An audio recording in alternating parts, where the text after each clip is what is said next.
Sebelum kita keluar rumah kita, pastikan kita lakukan 3 perkara yang sangat penting mungkin menjadi asbab Allah lancarkan perjalanan kita keluar daripada rumah kita untuk kita mencari rezeki. Share dulu video ni, repost video ni, copy link, bagi kepada semua umat Islam yang ada di dunia ni, bagi kepada semua umat Nabi Muhammad sallallahu alaihi wasallam. Yang paling penting, hampa kongsikan kepada mak, ayah, abang, kakak, adik-beradik kita semua, sebab kita sama-sama nak mengundang rezeki yang berkat daripada Allah Subhanahu wa taala. Bila kita nak keluar daripada rumah kita, niat kita nak pergi cari rezeki, nak keluar untuk kita buat kebaikan, yang pertama sekali kita nak kena baca bismillah dan doa keluar daripada rumah.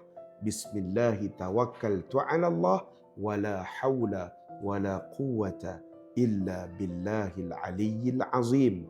Yang kedua, nak kena niat yang betul. Kita nak keluar daripada rumah, niat kita keluar mencari rezeki, kita keluar daripada rumah kita semata-mata kerana Allah. Minta sungguh-sungguh pada Allah, ya Allah, jagalah kami daripada sebarang musibah. Bismillahilladzi la yadurru ma'asmihi syai'un fil ardi wala fis samai wa huwas samiul alim. Yang ketiga, jangan lupa kita nak keluar cari rezeki, kita nak kena jaga yang memberikan rezeki kepada kita. Siapa? Allah Subhanahu wa taala.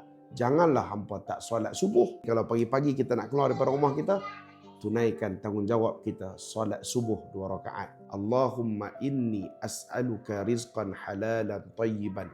Ya Allah, kurniakanlah kami rezeki yang halal lagi baik. Mudah-mudahan kita semua diberikan kebaikan dunia dan akhirat oleh Allah Subhanahu wa taala. Boleh tak ramai-ramai yang tengah tengok video saya ni komen amin. Komen apa tuan-tuan?